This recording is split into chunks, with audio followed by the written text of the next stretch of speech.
What is up, down, and sideways, you gorgeous individuals? It is another epi of League of here with fine folks for a short break now in between games and heading into Split 3 for most of the major regions. Some of them don't even have a break, and with the end of international events for at least a little while, first and foremost, you can talk about whether or not EWC keeps the perfect streak alive for Gen.G if you're including the stats, but they do go perfect, and more so than recapping the event. I need to just look at this insane July schedule that Gen.G has had, because you're talking about the MSI finals on July 12th in Vancouver, and time zones and countries are important here. And then July 18th, less than a week later, they're in Saudi Arabia to play three series in 3 days, including those finals on the 20th of July, and not even 3 days later, they're kicking off the LCK split. They're playing day one against Hanwha Life. That's 2 finals and 3 different leagues in a matter of 2 weeks, Mark. I would be really hard pressed to go back throughout the history of the game and some of the teams that we have had and find a schedule as packed as it is for Gen.G at this point, with the level of competition, the travel that is involved in this, everything that goes along with it. This is unprecedented right now with what we are going through and what Gen.G is going through and how they have been able to do so. You're talking about, okay, going to Vancouver for MSI. Sure, you can, reason that going from Asia, going from Korea isn't going to be as much as a, European travel or anything else. Sure, you can go by that geographical type of way. It still is going to be a bit of that travel weighing on you, taking a bit of that, energy level out. And then you're going from the intensity, the everything that you've gone through at MSI, best of fives against T1s, anyone's legend, all of it. And then you go to EWC and you keep it going on. And that is a much, much longer flight away from Vancouver, and certainly shifting zones back once again. And then to buckle it all up and go back to the LCK and step out for day one, match one with Hanwha Life. That is one hell of a schedule for Gen.G. It's more insane, and I think the only comparable one was T1 after Worlds, going right into a Red Bull event and some of these other 4 fun events. But that's exactly what a lot of them were, 4 fun events. Call EWC whatever you want. You can even call it 4 fun if you want, but MSI right into LCK is as serious as these events get. So yeah, this is unprecedented in terms of insane scheduling. And I mean, obviously Gen.G has been undefeated throughout it all, which is equally unheard of. But these guys have got to get burnt out at some point this year, right? This is crazy. You'd think so, but I think with what we know about and seeing the track record of someone like Gen.G Arnold right at the helm there, and knowing these type of conversations, knowing that what has been talked about and discussed within the scene about burnout and its potential and how you need to manage these type of things, especially in a year like this, especially with a roster like this for Gen.G, you have to think that's at the forefront. I hope that that's something that's being considered, taken care of as you move in to this next part. And even more so, I think there's room to do so within this LCK split, when you have it continuing on from what was the perfect spring split record that you've already put out as Gen.G. I think there's a conversation, there's a question whether that perfect record that you have maintained now becomes a little bit of a burden to maintain and keep it in, keep that starting lineup, all these type of things, as opposed to maybe finding an angle to lessen some of the burnout possibilities. Maybe there's a strategy to just drop that Hanwha first match this season and say, okay, there you go, perfect run's over, we can refocus on winning another split. I wouldn't put it past a Gen.G type of situation like that. I mean, it might not be a strategy. They might just be absolutely cooked heading back to the LCK, even though, Hanwha Life weren't at MSI, but they did have to rush over to EWC for 3 days total. Right. So it's not necessarily as bad of a situation as it might have seemed on paper because yes, you do have as well Hanwha Life making that change, but this is the Hanwha Life that hadn't had to make the trip to Vancouver beforehand. So adding on those extra miles, adding on that extra time, shifting between time zones and whatnot. That's something that I'm going to be looking at as this Gen.G team has to try and soldier on and try to find a way to maintain this level of perfection as we start another LCK split. Obviously, expectations are sky high for Gen.G, and the expectations are sky high for the LCK as we see how stacked the upper half of the table is. And as we mentioned, just a couple days until we're kicking off for rounds 3 to 5. So why not do a little bit of preseason power ranking action? It's obviously no massive changes roster wise in the LCK, and things may be going as expected. As you mentioned, we're pulling over the records from splits or round 1 to 2, which means you kind of have that winners and losers group that squads are going to be playing through. And when we did these rankings, I'm looking specifically at this is how things are going to look as we progress through the regular season and maybe have a few games under our belt, which is why you have a squad like KT Rolster, maybe a little bit lower than a squad like D plus Kia, and I'll tell you why. D plus was kind of on that. Well, D plus and KT were the bubble between those winners and losers groups. So D plus is going to be beaten up and farming on these weaker teams, whereas KT is only playing that upper echelon. And for both of those squads, I feel like it'll either kill or grow your confidence. Yeah, and I'm betting on it killing the confidence of anything that had gone right so far this year for KT Rolster, which had been relatively surprising, a pleasant surprise, let's call it, throughout the LCK in this early parts of the year, from where they were able to beat a lot of the expectations, beat a lot of the early problems that we saw with this team, and be something that could be a competitive angle, could be a threat within the LCK. When you're talking about D plus Kia, another team that showed themselves to potentially be a threat within the region, but eventually dismantled by the upper echelon, by those top teams, the elites of the elite. Now you're laying it out for me where, again, you have these weird kind of grouping situations that are left over after the last split. And you've got KT up with all the big boys, and they got to dance with them and stand round after round with the heavyweights. Meanwhile, down below, D plus Kia is the big fish of the small pond down below. Yes, I'm buying big time into that theory that we are going to see D plus Kia beat up on a lot of these lesser teams, where KT is having to cut it against these, top tier of the LCK. And I think having to go up against that non-stop, a relentless onslaught of the top teams in the LCK is going to wear on a squad like KT Rolster, much more so than the situation of picking up these W's and maybe running then into a brick wall that is those top teams in the LCK, like D plus Kia might experience this split. And again, a triple round robin within these respective groups. So a decent amount of games that you're going to be playing. And you can talk about D plus, okay, playing to the level of competition, and maybe they look weaker if they do get to that play-in round. But D plus are that team who kind of plays often to the competition's level and can level up to at least have competitive matches against some of the top dogs. And, that's really going to be a question heading into this LCK season and Worlds qualification. I think now with Hanwha, even seeing them briefly internationally, we saw them firsthand, but there's no question 3 elite teams in the LCK. Can we get a 4th that's close to as terrifying? Because I think there's at least 3 that legitimately could win Worlds, it feels like. Can somebody else level up and make the LCK even more terrifying? I think so. I think what we have seen already on the international stage, as you laid out, feeling like the 3-headed monster with the perfect Gen.G as the central leader of this monster that is running around the LCK.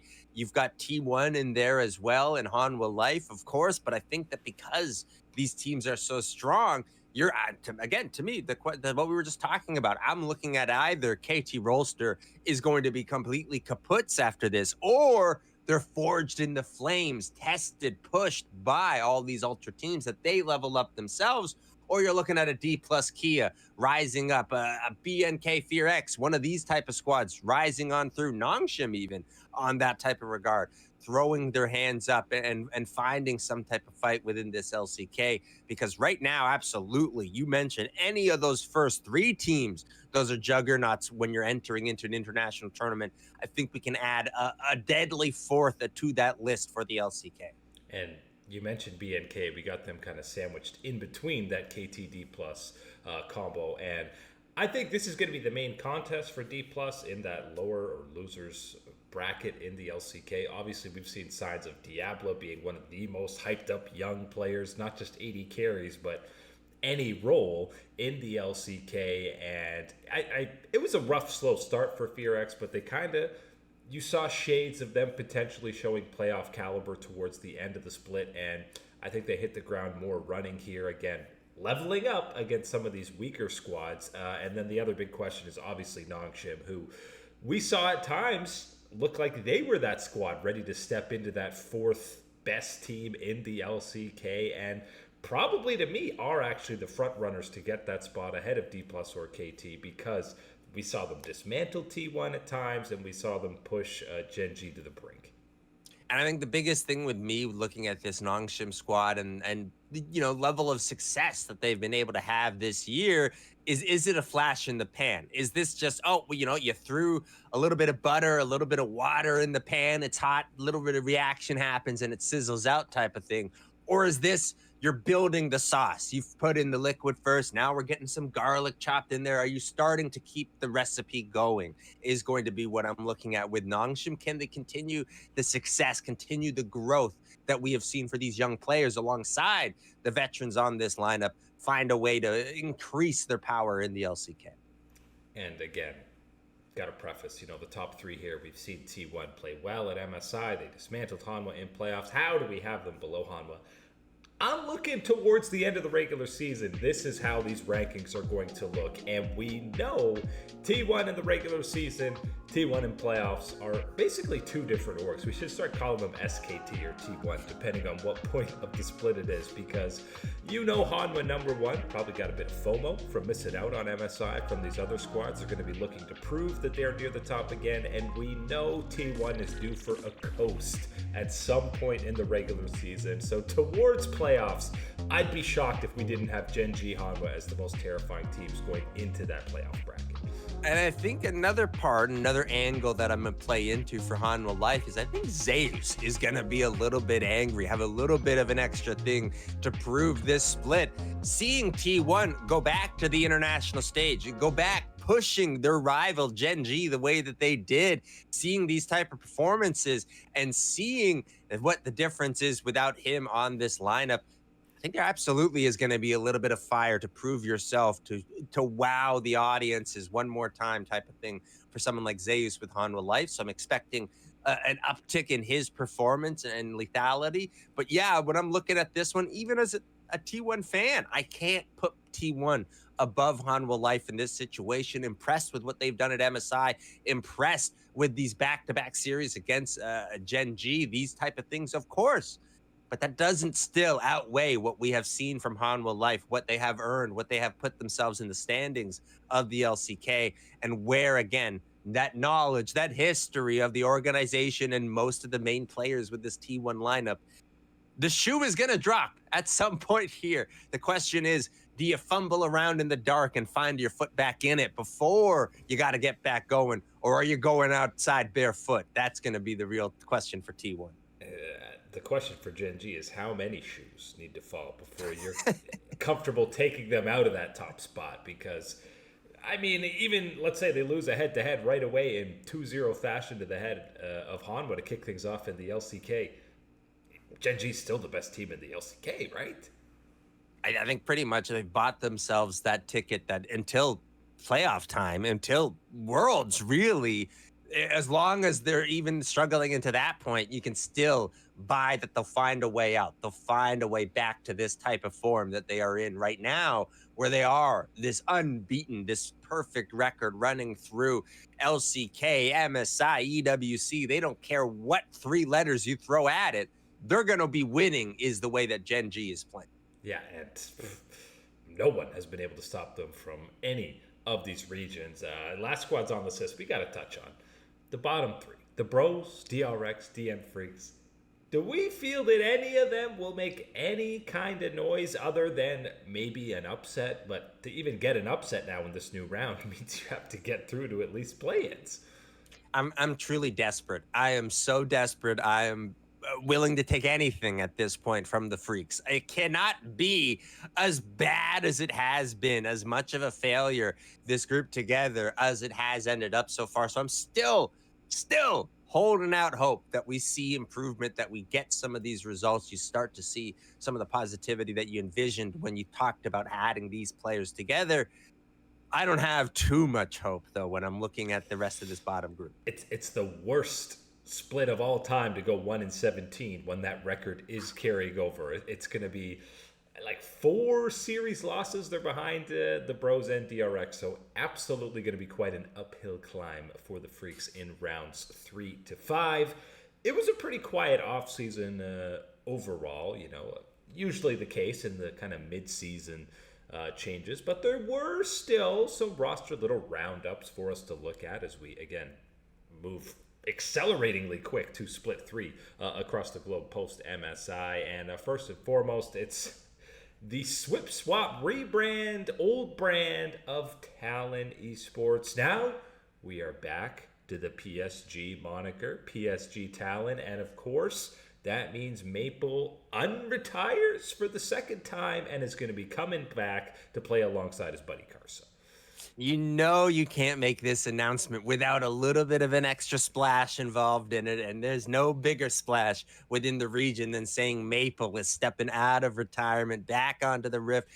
220 plus days or so since he retired. Maple is back within the scene, and I think this is a huge win for a lot of people because, again, the expectation is still there's plenty left in the tank and what he is capable of and what his strengths are he can bring to a lineup where you could see that be a benefit for one of these teams. And seeing how competitive, how much the LCP has risen up in a lot of people's minds as far as where they can compete and how they can push it on the international stage.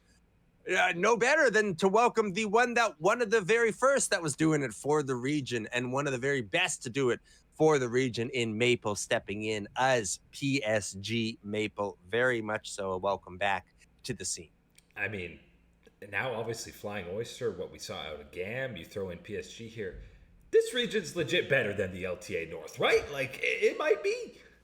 Better than the LTA, better than the LEC. I'm willing to throw that one on out there as well. I think that the LCP has certainly usurped both of the old established power top 4 region type of situation. I think it is much more of that open ball game. I think that this has been what Riot envisioned when they were going for more so of this styling of the Valorant type of regions and whatnot. And you've already seen that in the LCP. The only question is, can the LTA catch up at some point to be in that type of territory? LPL, as we alluded to, has already started split 3 action. None of the MSI teams have obviously suited up yet, but the real big off-season move comes with, there was some shuffling with IG, but primarily Gen.G, Jun, Scout, and Pays all returning, but Zhaozhu coming in to replace Ale on that top side. Clearlove joins as head coach, and the biggest one probably is Wink replacing Missing. Obviously, Missing has been a staple on this lineup for 3-4 years now at this point. But, Wink, guy who role swapped a long time ago and has actually been excelling on some mid to bottom tier LPL teams. But I'm excited to get him an opportunity playing on what should be a good team and a star AD carry in Pace. And that is the exciting thing about this type of move in the LPL, is realizing that, yes, it's not just about, okay, you have someone who has been underperforming, who hasn't been able to get back to these type of levels and enough of a stretch where you start to question, you start to want to make a change type of situation when you're looking at Missing in the bottom lane. You add in, okay, Wink is someone that, as you laid out, we have seen on some not so impressive rosters, but we have seen impressive things from Wink himself in this type of role swap, certainly wanting that type of promotion, that type of level up, higher competition, higher expectations on a better team. And then you add in, of course, it is the mixture that it is JDG. This is a premier team within the LPL. They have one of the best in most recognizable faces in the LPL now, and Clearlove joining the squad as well, and to be paired alongside what we have already seen in Pays, one of the most talented, one of the most skilled young players in the game, not just within the region of the LPL. That is an exciting opportunity to see this JDG team find a way into that conversation of the best teams within the LPL. And expectations will be high, as they should be, especially, they had a great regular season, looked like a dominant team, and kind of pittered out when playoffs rolled around. So we'll see if it's a much better split three out of them. It's less off-season roster moves, but as everyone knew was coming, 100 Thieves also announced the final split for them in the LTA and the League of Legends space. You believe they've been around for 8 years after this? Pretty crazy to do that type of flashback and realize the time that has gone by in this situation. I don't think anybody should be surprised, shocked in any type of way. You can absolutely be disappointed, sad, and all sorts of other emotions as well. But surprised or shocked should not be on that list. We talked about this when the announcement came through that 100 Thieves was reselling their slot back to Riot, and we're going to accept as a guest slot situation within the LTA. The writing had been on the walls for a long time. If you had any type of insight into what you had heard from guys like Nade Shot involved in alongside higher up within 100 Thieves, that they were looking to get out of this type of situation from League of Legends. So certainly not a surprise, but ultimately I think a sad one for the LTA and some of the fans that certainly were very supportive over the time. I do wonder what this does if you're a player and you're going, okay, this is the last split. Are you really going to be super motivated to perform well? It's almost more like, feels like a tryout for next split to be getting on a team. You got to be able to find, I think, that individual motivation more so than any other type of one in a situation prior. Because yes, this is going to be about your own livelihood, your own stability of your own career at this point within the LTA. You have to use this as that tryout period. And I think a big part of this I'm going to be putting to these guys is not just obviously about that performance, the personality side of it, right? The broadcast side of it. Use these opportunities that you will get within this split. It's going to be quick turnaround before we are back on the riff for all these regions, whether it's their final split or not. But that is it today for League Unlock. Eric and Mark here with you beauties. Thanks for hanging out, and we will catch you on that flippity flip.